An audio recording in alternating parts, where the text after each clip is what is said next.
আসসালামু আলাইকুম। সবাইকে স্বাগত জানাচ্ছি আমার আজকে নতুন আরেকটি রেসিপি দেখার জন্য। আমি আজকে আপনাদের সাথে শেয়ার করব ভীষণ মজার স্পেশাল নারকেল নাড়ুর রেসিপি। স্পেশাল এজন্যই বলছি, এই নারকেল নাড়ুটা শুধু নারকেল দিয়ে তৈরি নয়। এই নারকেল নাড়ুতে দেওয়া হবে তিল ভাজা, চাল ভাজা এবং খেজুর গুড়। এই তিনটে উপকরণ দিয়ে এই নারকেল নাড়ুটা তৈরি করলে খেতে অসম্ভব মজার হয়। আশা করি রেসিপিটি আপনাদের কাছে অবশ্যই ভালো লাগবে। চলুন দেখে নিই এই নারকেল নাড়ু তৈরি করতে কী কী লাগছে। প্রথমে চুলায় একটা প্যান বসিয়ে দিয়েছি আর আমি চাল ভেজে নেব। তো চালটা ভেজে নেওয়ার জন্য এখানে পোলাওর চাল নিয়েছি 100 গ্রাম। তো চালটাকে ব্রাউন কালার করে ভেজে নিতে হবে মিডিয়াম টু হাইটে রেখে। আমি এখানে পোলাওর চাল নিয়েছি, আপনারা ভাত রান্নার চাল কিংবা আতপ চাল দিয়েও করতে পারেন ঠিক একইভাবে। তো এইভাবে অনবরত নেড়ে চেড়ে যখন এরকম ব্রাউন কালার হয়ে যাবে চাল ভাজাটা, তখন চুলাটা বন্ধ করে দিতে হবে। তো চাল ভাজাটা কিন্তু হয়ে গিয়েছে। চুলাটা বন্ধ করে দিয়ে আমি নামিয়ে নিচ্ছি এই চাল ভাজাটা। তারপর ঠান্ডা করে নিব। তো এর চেয়ে বেশি ভাজবেন না, ঠিক এরকম অবস্থায় ভেজে তারপর তুলে নিতে হবে। তারপরে এই প্যানের মধ্যে আমি দিয়ে দিচ্ছি 100 গ্রাম তিল। তিলটাকেও আমি ভেজে নিচ্ছি। আর এই তিলটা কিন্তু কালারটা এরকমই থাকবে, ব্রাউন কালার করে ভাজতে হবে না, হালকা একটু ভেজে নিলেই হবে। 40 থেকে 50 সেকেন্ডের মতো এইভাবে অনবরত নেড়ে আমি এই তিলটাকেও ভেজে নিয়েছি।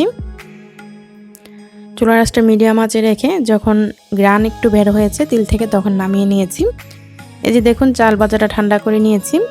এখন এই চাল ভাজাটাকে আমি গুঁড়া করে নিব ব্লেন্ডারে। আর চাল ভাজাটাকে যে একদম মিহি করে গুঁড়া করতে হবে তা না, কীরকম হবে তা দেখিয়ে দিব। আর এখানে নিয়েছি আমি খেজুর গুড়। খেজুর গুড়টাকে ঠিক এরকম ছোট করে টুকরো করে নিয়েছি। এখানে 2 কাপ খেজুরের গুড় নিয়েছি। আর এখানে আমি নারকেল নিয়েছি মাঝারি সাইজের 2টা নারকেল এরকম কুড়িয়ে নিয়েছি। আপনারা চাইলে নারকেলটাকে বেটেও নিতে পারেন, তো এরকম কুড়িয়ে নিলেই হবে। তারপর আমি তিলটাকেও ঠান্ডা করে নিচ্ছি। এই যে দেখুন তিল ভাজাটা ঠিক এরকম হবে, এর চেয়ে বেশি কালার হবে না। তো আমি চালটাকে কিন্তু ব্লেন্ডারে গুঁড়া করে নিয়েছি। আর এরকম হয়েছে মিহি, মানে একদম যে মিহি তা না, হালকা এরকম একটু থাকবে।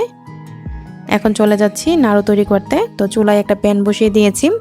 প্যানটা গরম হয়ে যাওয়ার পর দিয়ে দিচ্ছি এখানে 2 চা চামচ ঘি।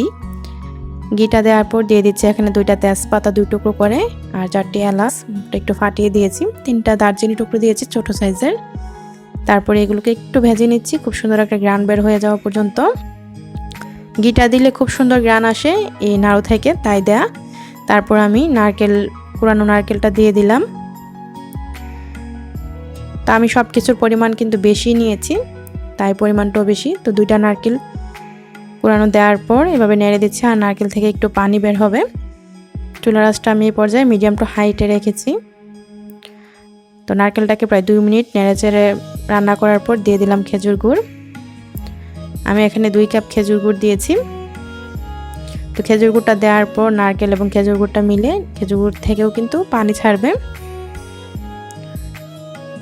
মিষ্টিটা আপনারা আপনাদের পছন্দ মতো কমিয়ে বাড়িয়ে দিতে পারেন, যে যেরকম পছন্দ করেন। চুলার আঁচটা ফুল আঁচে রেখেছি। আর কিছুক্ষণ পরে যে দেখুন খেজুর গুড়টা কিন্তু মানে একদম গলে গিয়েছে। নারকেল এবং খেজুর গুড়টা গলে এরকম একটু পাতলা দেখা যাচ্ছে। এটা কিছুক্ষণ জাল করার পরই দেখবেন ঠিক এই পর্যায়ে চলে আসবে। চুলার আঁচটা ফুল আঁচে রেখে নাড়ুটা তৈরি করতে হবে। তো যখন একটু আঠালো ভাব হবে তখন আমি চালের গুঁড়াটা অ্যাড করব। যখন ঠিক এইরকম কালার হবে এবং এরকম একটু আঠালো ভাব হবে, এই যে দেখুন একটু ভালো করে লক্ষ্য করলে বুঝতে পারবেন।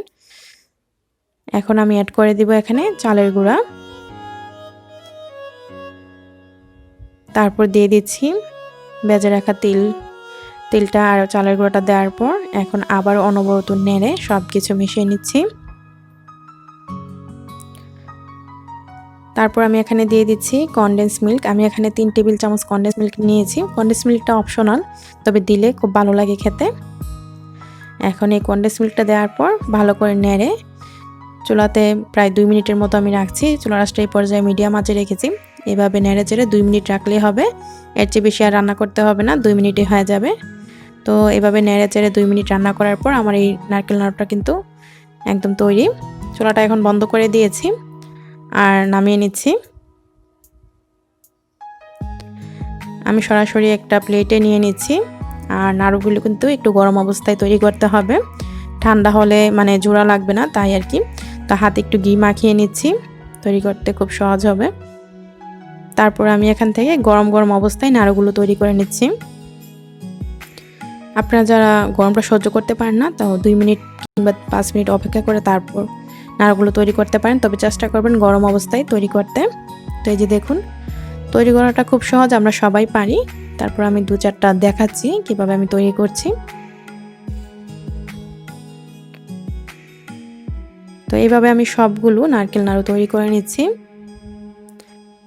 অনেক বেশি গরম, তাই একটু সাবধানে তৈরি করতে হবে যাতে হাতে বেশি গরম না লাগে। তো এইভাবে কিন্তু সবগুলো নারকেল নাড়ু আমার তৈরি করা হয়ে গিয়েছে, নিশ্চয়ই দেখে বুঝতে পারছেন। নারকেল নাড়ুগুলো দেখতে যত সুন্দর হয়েছে, খেতে কিন্তু তার চেয়েও বেশি মজার হয়েছে। খুব সহজে তৈরি করা যায়, ঘরের ছোট বড় সবাই অনেক বেশি পছন্দ করবে এইভাবে যদি আপনারা নারকেল নাড়ুটা তৈরি করেন। আর এখন যেহেতু শীতের সিজনে কিন্তু পিঠা এবং এই নাড়ু খেতে অসম্ভব ভালো লাগে। আর এখন বাজারে কিন্তু খেজুর গুড়টাও পাওয়া যাচ্ছে। তো খেজুর গুড় দিয়ে এই নারকেল নাড়ুটা তৈরি করবেন, আশা করি আপনাদের কাছে অবশ্যই ভালো লাগবে। চেষ্টা করি যে খুব সহজভাবে রেসিপিটি আপনাদের সাথে শেয়ার করার। রেসিপিটি ভালো লাগলে আমার সার্থকতা। রেসিপিটি যদি ভালো লাগে আমার চ্যানেলটি সাবস্ক্রাইব করবেন এবং লাইক কমেন্ট শেয়ার দিয়ে সাথেই থাকবেন। আমার আজকের এই রেসিপিটি দেখার জন্য আপনাদের সবাইকে অসংখ্য ধন্যবাদ। সবাই ভালো থাকবেন, আমার জন্য দোয়া করবেন। আল্লাহ হাফেজ।